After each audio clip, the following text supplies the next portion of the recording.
আসসালামু আলাইকুম। গণপ্রজাতন্ত্রী বাংলাদেশের সংবিধানের 50 অনুচ্ছেদের দফা 3 অনুযায়ী মহামান্য রাষ্ট্রপতি জনাব মোহাম্মদ শাহাবুদ্দিন তার স্বাক্ষরযুক্ত পদত্যাগপত্র আজ 24শে জুলাই 2026 9 শ্রাবণ 1433 তারিখে রোজ শুক্রবার অপরাহ্ন 5টা 1 মিনিটে আমার নিকট পদত্যাগপত্র দাখিল করেছেন। ফলশ্রুতিতে সংবিধানের 54 অনুচ্ছেদ অনুযায়ী আমি রাষ্ট্রপতির দায়িত্ব গ্রহণ করেছি। পদত্যাগপত্রটি আমি গ্রহণ করেছি এবং জাতীয় সংসদ সচিবালয়ের রেকর্ডে সংরক্ষণ এবং প্রয়োজনীয় প্রশাসনিক কার্যক্রম গ্রহণের জন্য নির্দেশ প্রদান করা হলো। কেন তিনি পদত্যাগ করেছেন এটি নিশ্চয়ই জানার কৌতূহল আপনাদের মধ্যে রয়েছে। তিনি লিখিতভাবে জানিয়েছেন যে তিনি গুরুতর অসুস্থ, হৃদরোগ, উচ্চ রক্তচাপ, ডায়াবেটিস ও কিডনি জটিলতায় তিনি ভুগছেন।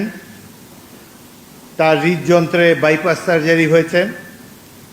ইদানিং স্বাস্থ্য পরীক্ষার অটোনমিক নিউরোপ্যাথি নামে রোগ শনাক্ত হয়েছে। এই রোগের কারণে তিনি মাঝে মাঝে অচেতন হয়ে পড়েন। এসব রোগের প্রাদুর্ভাবে এবং শারীরিক ও মানসিক অসমর্থতার কারণে রাষ্ট্রপতির মতো গুরুত্বপূর্ণ সাংবিধানিক পদের দায়িত্ব পালন করা তার পক্ষে সম্ভব হচ্ছে না।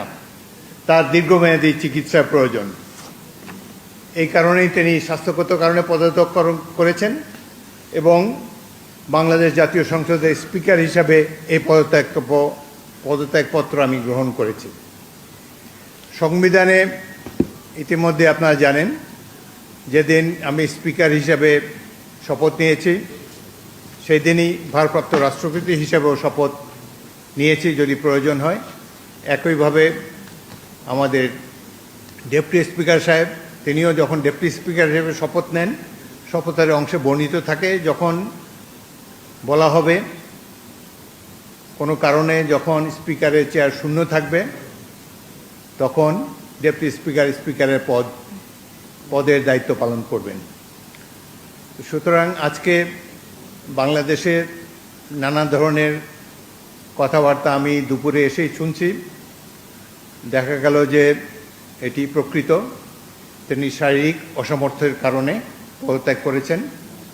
আমি তার মঙ্গল এবং সুস্বাস্থ্য কামনা করি এবং আমার মনে হয় তিনি মাফিয়া সরকারের আমলে নির্বাচিত হলেও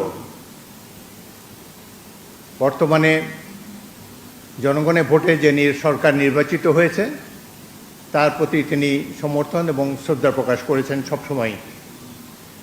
আমি তার মঙ্গল কামনা করি। আপনাদের সবাইকে ধন্যবাদ।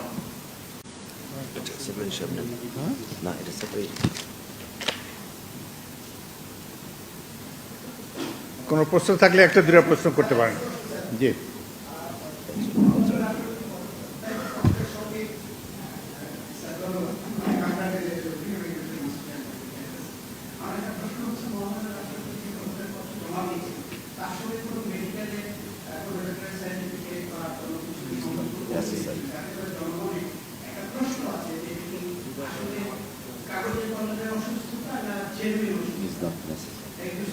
আচ্ছা শোনেন, বাংলাদেশের রাষ্ট্রপতির পদত্যাগ একটি গুরুতর ঘটনা।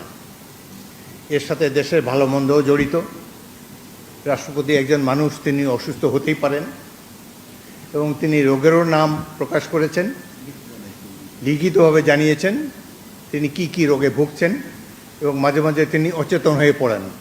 এর জন্য ডাক্তারের সার্টিফিকেটের কোনো প্রয়োজন নাই, যিনি যেখানে নিজেই এটি দাবি করেছেন। সুতরাং আমরা আশা করি এই পদত্যাগের ফলে সকল ধোঁয়াশা পরিষ্কার হলো। কোনো ধরনের বিশৃঙ্খলা বা কোনো ধরনের বিরূপ মনোভাব কিংবা কনফিউশন যাতে এসব ব্যাপারে না ঘটে। রাষ্ট্রপতি পদত্যাগ, এর আগেও রাষ্ট্রপতিরা পদত্যাগ করেছেন বিভিন্ন কারণে। রাষ্ট্রপতি দেশের একজন সম্মানিত মাননীয় রাষ্ট্রপতি, তিনি পদত্যাগ করতেই পারেন এবং এই চেয়ারটা কখনো শূন্য থাকে না।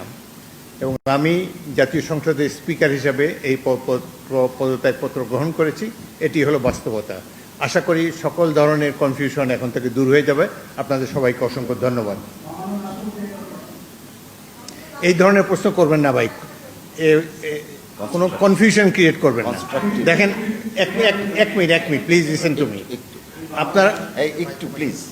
আপনারা আমাকে স্পিকার হিসাবেও দেখেছেন, এর আগেও 40 বছর ধরে রাজনীতি করছি, আমি সরাসরি কথা বলতে অভ্যস্ত। সুতরাং কনস্ট্রাকটিভ কথা বলা ভালো। আমি তো প্রশংসাই করলাম তার। তিনি রিজাইন করেছেন স্বাস্থ্যগত কারণে, কি রোগের কথা তিনি বলেছেন, কিভাবে তিনি আমাদের কাছে দিয়ে সেটাই জেনেছি। এরপরে এটার মধ্যে তো আর অন্য কোনো কিছু নেই। যে বলেন, একজন মহিলা বলেন,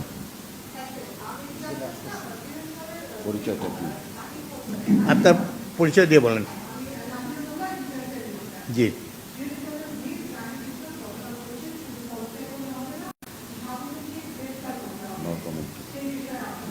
এ ব্যাপারে আমার কোনো মন্তব্য নাই। একটি গুরুতর সলেম অকেশন, দেশের রাষ্ট্রপতি পদত্যাগ করেছেন। Let us do justice to him. Thank you very much.